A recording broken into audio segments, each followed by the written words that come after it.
Hey guys, it's Six Gun here, and I wanted to do this video for a long time. And I know I was saying before I should do more tutorial videos, so here it is. I wanted to talk about navigation systems and modes of navigation in Arma, all the various methods that are available to an Arma pilot, depending on the various mod sets you may have available to you in your game or your particular milsim unit. Some have more than others, so let's get to it. Normally, if we're in vanilla Arma, right, we have a vehicle, we have an aircraft, we're on foot, and we need to get somewhere, we can literally just put a personal waypoint down, and that is left shift click, left shift left click, and it puts a dot on the map. Only you can see the dot. And in the game, let's look for where it is. There it is. You see the dot, you see range to the dot, 947 meters. That's easy peasy, right? No problem. I see where it is, I see how far it is, and I just go there. Now, in aviation, that's great because you have to plan your approach, you have to control your speed, and you want to arrive directly on that spot. The problem is, in most milsim environments, the personal waypoint is turned off. So essentially, you might see a dot on the map. Let me turn that off, and I'll put a dot on the map, right? And someone says go there, or kill that thing there, or pick up guys there, or do whatever it is that helicopters can do it there. Well, you look out there and you're like, I think it's that T-junction. Let me check, let me check, let me check. Right? Now when you're on the ground, you can sit and stare at it and contemplate your navel and look at the map all you want, but when you're flying a helicopter, you've got in your hands a giant flying insect that wants to kill you. So you have to keep flying. And as we know, when you're flying, you can't take your hands off the map. So how do we deal with this in the air? Well, let's get in the air. Let's see what's going on. Now normally, as you guys know, we use the Kimmy's helmet mounted display, and that solves a lot of problems for us. But for now, I'm going to assume that you don't have that available to you. I'm going to assume that your unit doesn't run it or won't let you run it for whatever reason. And I know some guys that are in that position. So there's ways around this, both with vanilla Arma and with Ace, that you can get to that point safely. Now let's say we have to fly to that spot. Right, we have a map mark. Well, one thing you can do is draw a route to the map mark. Control, and then just draw a line, right? Well, wavy lines are great for ground guys, but helicopters and aircraft fly straight lines. So how about let's do this. Left control shift gives us a straight line, and I'm going to do a segment to that road, and then another segment straight to where I'm parked. Now I can get there if I open the in-game GPS. Look at that, I've got my straight line. By the way, GPS by default is oriented so that due north, let me switch it, due north is pointing up. I like to orient it so that up is whatever heading I'm looking at. So that means the map will turn around me. And thanks to the Jets DLC for that functionality, because that's really, really handy. So what I can do is take off, start this thing up, and fly that red route to the point. Now there's a challenge though. I can get there, but I can't really tell how far that is from here. And I can look at the map and I can eyeball it and I can say, oh, that's just shy of a kilometer. Flight path doesn't have a straight line, so it's probably a kilometer. So let's say from here, there, 800 meters. Right, and I know by looking at that waypoint it's a T-junction in the road, so I can just keep my eyes open looking for that. So I'll go ahead and lift, follow this route, and I know I'm going to fly to that service road there, and when I hit that service road I'm going to turn and more or less follow this dirt road up the hill. Now this is an easy proposition right here because I'm able to see what the map is referencing at. And I can zoom out there and I can see on the left side of those trees that T-junction, and then sure enough that's where the dot is. So if you're good with reading maps,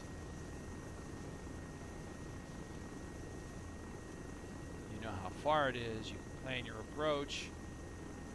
And let's say there's a casevac there, or there's some guys that need to be picked up, or guys that need to be dropped off. This is where they want to be.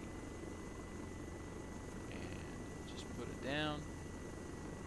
It's a bit of an upslope, so I'm kind of... There we go. That was a little squirrely. By the way, as a habit, I never land in roads anymore because that's where IEDs get put. So, yeah, depending on the mission you run, if IEDs are part of the mission, I would think about not landing on roads. You know, landing on the grass right next to the road is fine. It's 2 feet. So this is cool. I can do this. But what if it's a place, let's say, good distance away. Let's say we need to land in one of these buildings, right, in this village. So we have the village of Tanuka, and we have an area in this T-junction, and they need us right here, right? Choose. It's become our habitat, it's perfect for everything. So here's the LZ. We've got to figure out a way to get there from here. And when I draw my route, the first thing I want to think about is what is the safest approach from an aviation standpoint. I see a power line right here. That's going to be a problem. There's houses all around, so and there's built-up trees right here, so I'm going to be very careful. I see power lines crossing the road here, crossing the road here, crossing the road here.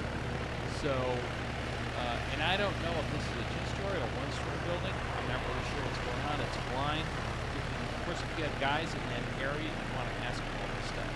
What are the instructions? But let's say I want to go.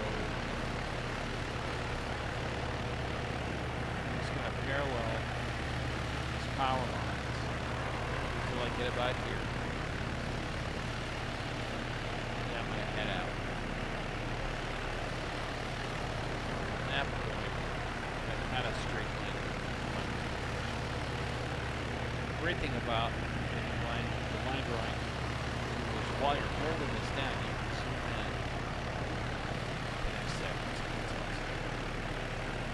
Alright. Now, how far is that? I don't know. But I can follow the line, so let's do that.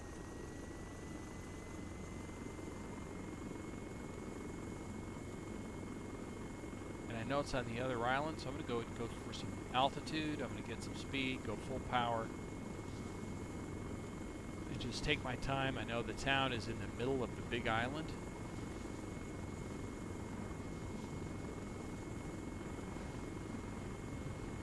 You want to follow the route as close as you can, but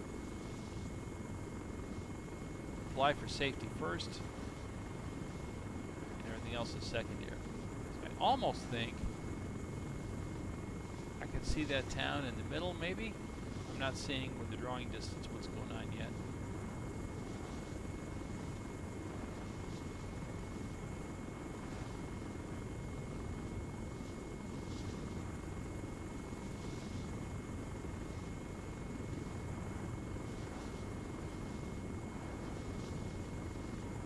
Try to hold a steady altitude up at about just under 1,000 feet.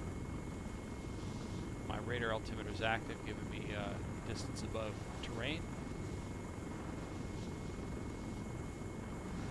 Good thing is the standard Arma GPS opens up as you pick up speed. So I know it's at least a kilometer away.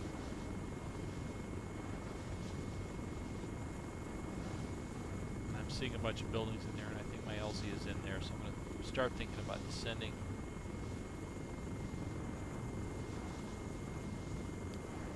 While controlling my speed here.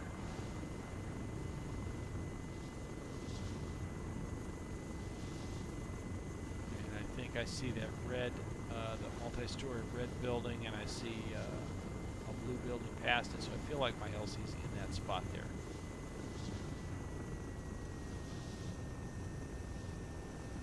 Now it's within a kilometer.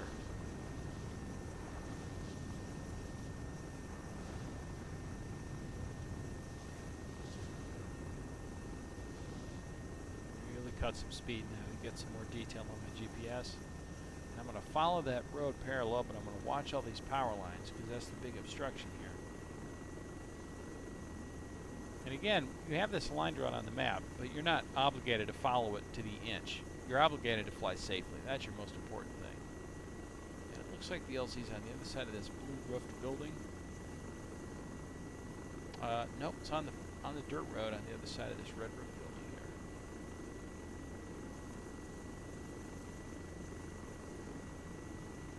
Right here.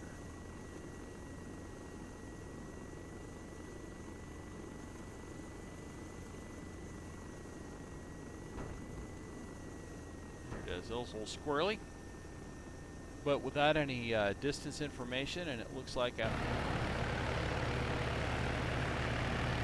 more or less co-located with the LZ. So that's doable, right? It's a little more difficult, it's maybe a little bit more hazardous, and if this were at night, you're running night vision, you know that when you get in a built-up area, there's street lights and your night vision gets washed out. And then if, unfortunately, you have the ground guys that are waiting for you, they're milling around and start wandering out into the LZ, things can get a little interesting. And for me, this is the safest way out. This probably would have been my safest way in. But again, the map doesn't give me the information on the height of the buildings. Right, because that was all single-story buildings. So there you go. You can have flight direction. You can plan your route, and this is just with vanilla Arma tools. But you don't have distance, and you don't have ETA. And those things are kind of important, especially if your troops need to know when they're going to get there. You want to know when you're going to get there, and this is especially with something time sensitive. You know, if it's a hot LZ, they're under fire, they need to get out of there. There's a casualty that needs to get pulled out, etc., etc., etc. You guys have done all that stuff. You know what I'm talking about. Well, here's another option. And I'm going to turn off the GPS for a second. And that's the ACE microdagger. The ACE microdagger is pretty awesome, and it's a system actually designed for ground troops for navigation, and also for connecting to the Vector 21 laser rangefinder. So it shoots an azimuth in a distance from the lays, and then it pulls the actual grid location of that lay's target. And that's how your ground guys can hand off a target to you to destroy, right? It's pretty handy, and I've got my head moving around. Let me lock it down. So you're seeing three main screens. You've got this main, I call this the data screen, right? And I see my 10-digit grid. Here's my easting and my northing. 10 digits is going to be resolution to a square meter. So literally, that is about the footprint of this helicopter, right? I've got elevation above sea level in meters, which is pretty handy, and I'm checking my altimeter, and it says I'm about 100 feet above sea level, so 26 meters. Doesn't exactly add up in the meter math or whatever, but it's close enough, right? And this may come in handy if you're operating in a mountainous area, that you can actually get the elevation of a waypoint, and then it helps you with the vertical navigation. You know, if you've seen some heavily mountainous maps like Lithium or CL Afghan, you know that's an issue, right? So we have three main screens. Again, this is the I call it the data screen for lack of a better term. Here's your digital compass screen, and it's showing my current heading, my current speed, and KPH. And if we have an active waypoint, you're going to see that information on the bottom here. And then you're going to see a pink vector, and then pink data at the bottom. And then finally we have this moving map display. To activate the display, we right-click it, and then we can zoom out, and we can move it around, and it can be our moving map in the game. And this is not including the commander's tablet. This is just this microdagger. One of the coolest things you can do with this is create waypoints and then save them, and then you get distance too. For example, let me create a waypoint to my LZ. I'll double click right here, and I'm going to give it a name. I'm going to call it, I just call it the hangar, right? I'm 6.8 kilometers from the hangar, and if I set this as my active waypoint with the set waypoint button, I've got heading and distance to that waypoint, which is awesome. Now I can run this as a navigational cue. I can have a right seater run it as a navigational cue, and then I can have other screens up on my screen. So they're giving me heading and distance cues, and I'm just matching that heading until I can see everything visual, right? And even better than that, in the planning phase of a mission, this is where this becomes really important. When you guys are briefing for your mission, and then you're talking with your interface guys, be they, like I say, they could be your JTAC guys, your CCT guys, or even if your unit is not even that formal, you just have a guy with a radio that's tuned to a frequency where he can talk to you, and then he can tell you that we need you to do this and that. Well, you can work with that guy and prep the battle space, right? We have a little battle space down here. We have an enemy map mark. I didn't actually put any enemy in the editor, but I've got a map mark. I've got an IP in case there's cast runs. I've got a hold point, right? So he may have pre-marked this out. So I want to add these to my list of waypoints so I can double click, get it really close to make it accurate, double click, and this is hold point alpha. And add that to my list of waypoints. And then there was the IP alpha. And I'm double clicking on that in the map.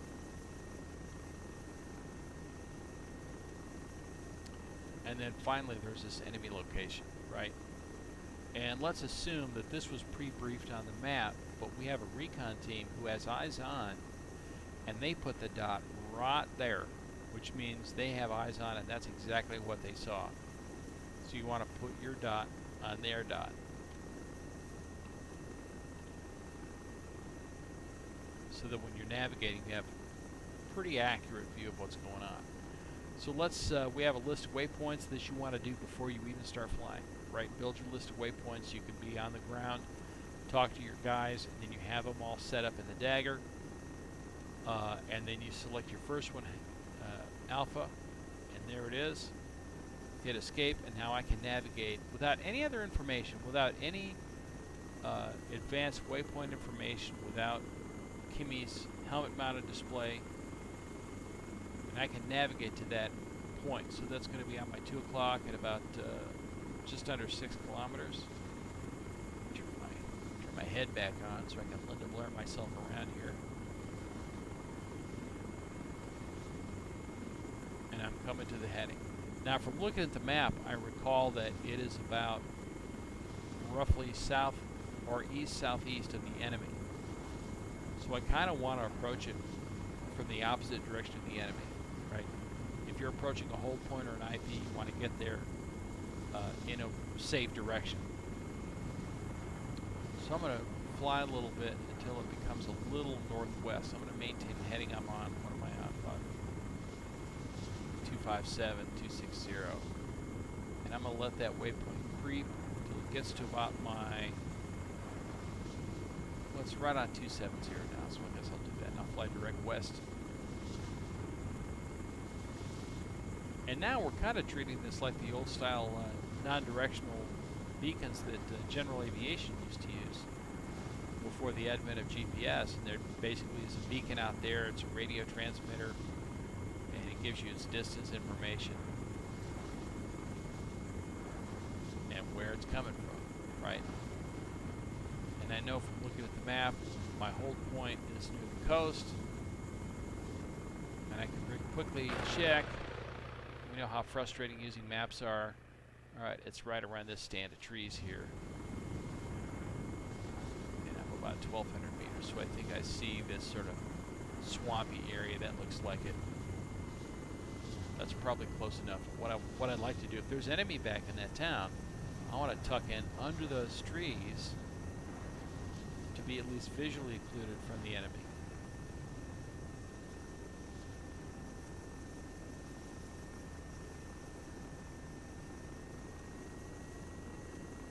And I'm 73 meters. I'm less than 100 meters from the actual marked point. That's good enough for government work as far as I'm concerned, because, you know, the ground guys could put a point on the map for you, but you're the guy who decides where the airframe goes, right? And you're personally responsible for the safety of the helicopter and whoever's in it, including yourself. So if you think another spot is better, another spot is safer, you go there. So here we are. We can report in that we're at hold point alpha. All is well. Now here's where we get into a limitation of the micro dagger, because if I want to switch to another hold point, I can't do it without Arma zeroing out the throttle. And then I start to descend. That's a problem. The only way I can do it is if I go over here and set down on the dirt.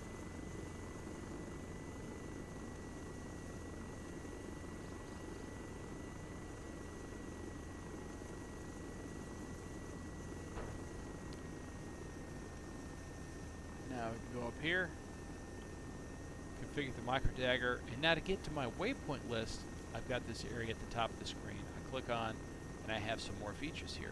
Now this is when you have, the connect to is when you have a vector 21, and there's a whole procedure with that. I don't even know how it works. And here's a mark screen where you can just enter grid coordinates on the fly, and then here's your waypoint list, right?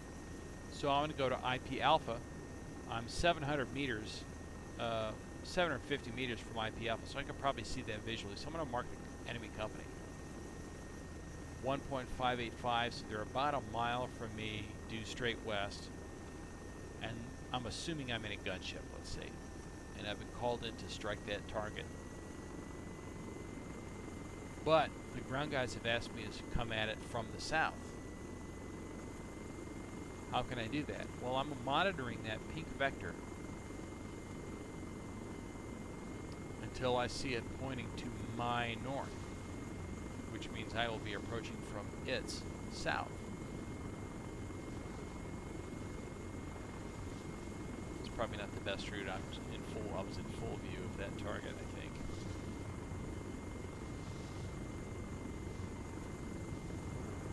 See that vector's moving. I'm just maintaining this current heading. And approach from south. I'll say this is south enough. And I'm visual, and I can actually see the target from here. And I can start laying in weapons, right? I think the marker's in that green space on the other side of those farm fields. I think. Check. Nope, it's out in this farm area, so I'm actually overflying that marker right now. Nope, I just overflew it. You saw that move. So it's not super precise, but it is precise within a few hundred meters. And when you get within a few hundred meters of whatever navigational point, you're able to basically operate by eye. So this helps a lot when you don't have any advanced mods other than ACE to navigate in the air. It isn't giving you ETA, but it is giving you a rough distance, and for purposes of picking up troops at an LZ, let's say this is an LZ instead of an enemy location. You know, by the time you're within 2 kilometers, you can ask for smoke, they'll pop smoke, and then you're literally just navigating purely visually at that point. You come in, land. I'm going to destroy this guy's crop of whatever this is. Looks like weed. I guess wheat grows well in Tanoa. And then from here, let's say we're going back home. So go up to my waypoint list, hangar, set active waypoint, and it's basically right on my 6. Turn around and fly out of here. Even more than that, if I want to use in-game GPS, I could draw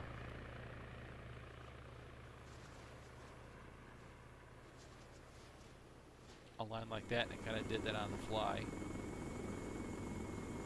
And there it is. So now I've got 2 screens agreeing with each other.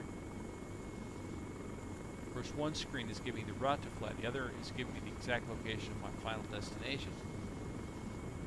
So that's pretty good. I can get more information though if I use Kimmy's helmet mounted display a lot of enhanced situational awareness. The big thing with the helmet mounted display is you can use the personal waypoint, even though the game has it, your server may have it turned off, you do have it in the HUD. So you're seeing that inverted sort of home plate symbol right there.